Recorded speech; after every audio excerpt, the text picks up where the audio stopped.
All right, so we are getting started. I did not record audio when I was playing because it is kind of early in the morning, but I wanted to talk through some of the cool things that happened with this game because I think there were some lines here that would be beneficial for some folks. So, opening up, I'm on Domain Zoo against a green, blackish, I don't even know what they were doing, but the couple things here, this is game 2. The first game went super easy. I was able to get Scion out pretty early and had leyline in the opener. So game 1 went pretty quick.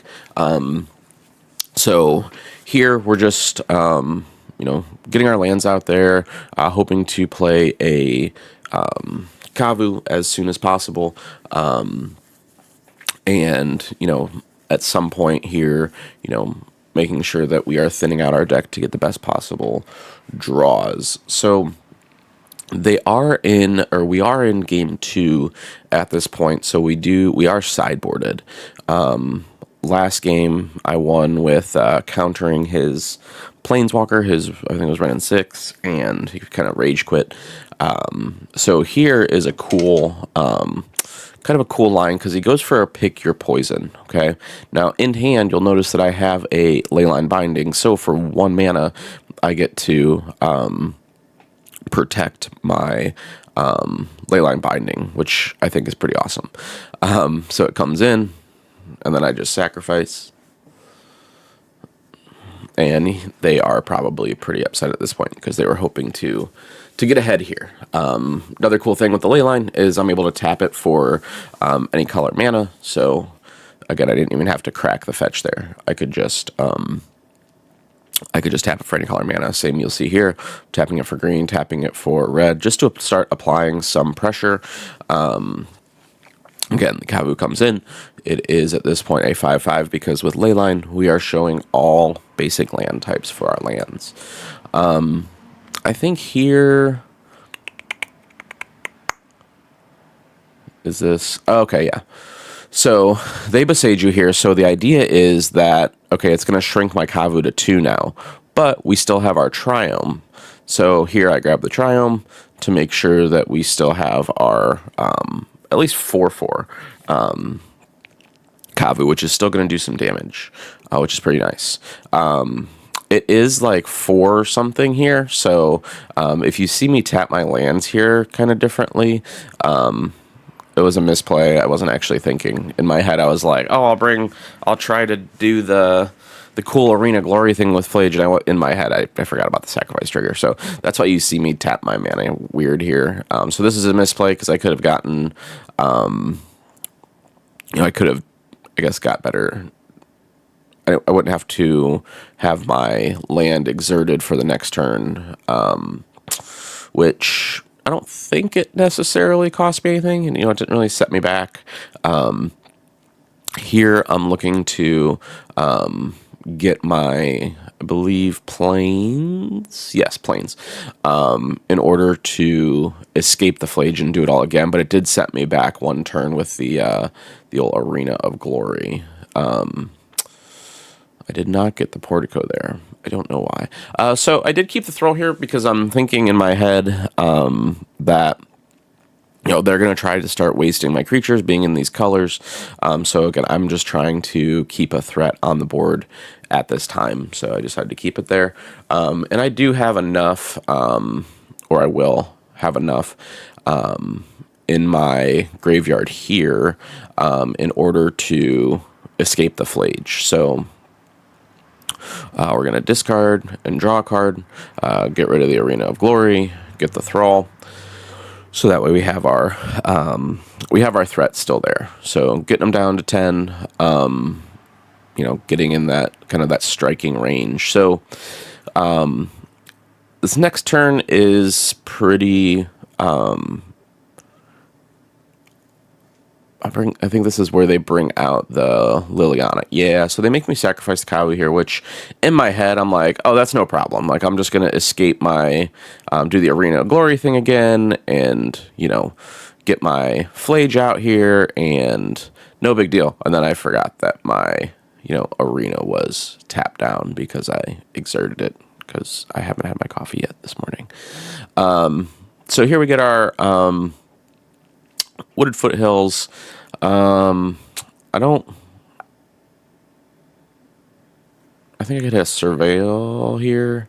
I should get a surveil here if I don't, because I don't. Yeah, see, I don't need that necessarily to come in. What am I thinking here? Oh, yeah, I'm getting flage out. Yeah, dum you're still.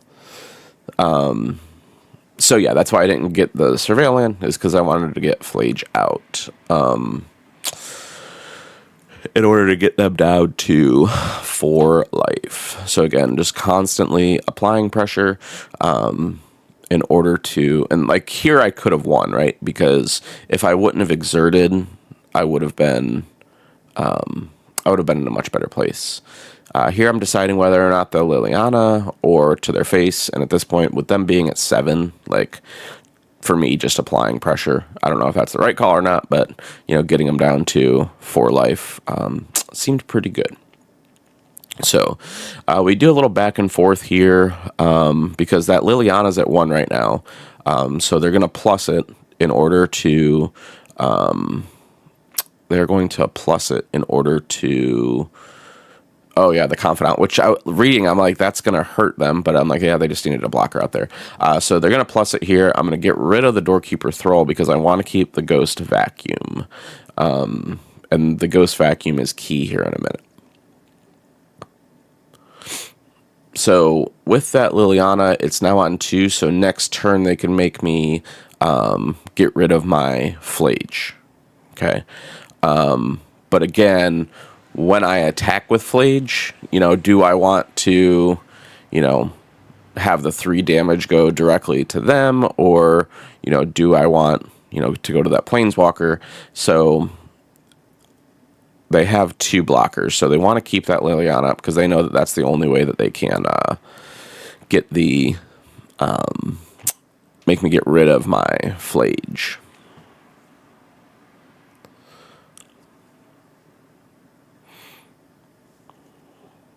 So I'm pondering, I'm thinking about it. So we send it.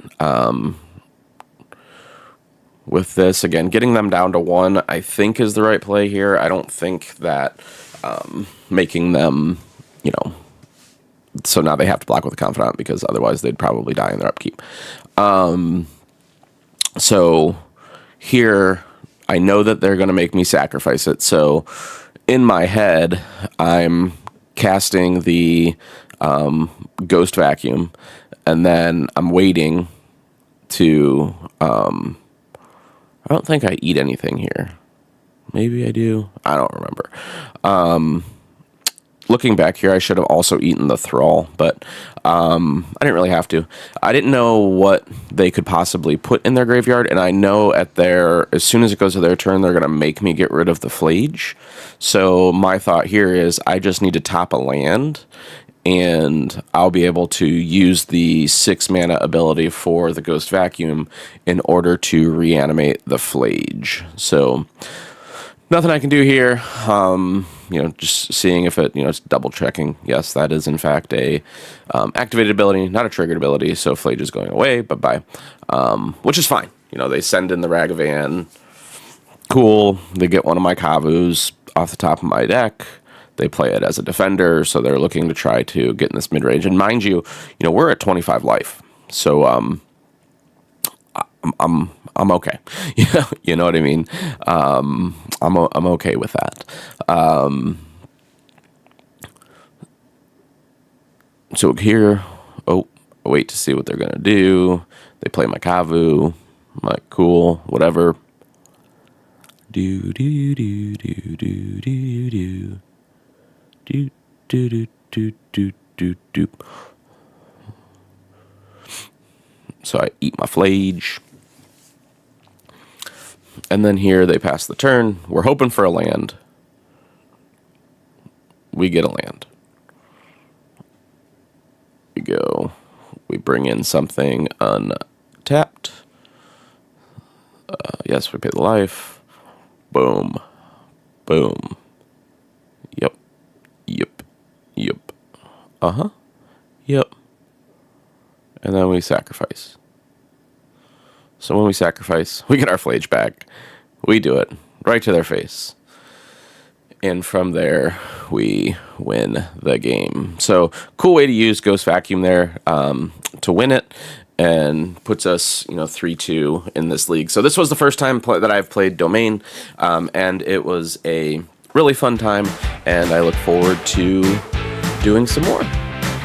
Have a good day, guys. We'll see you.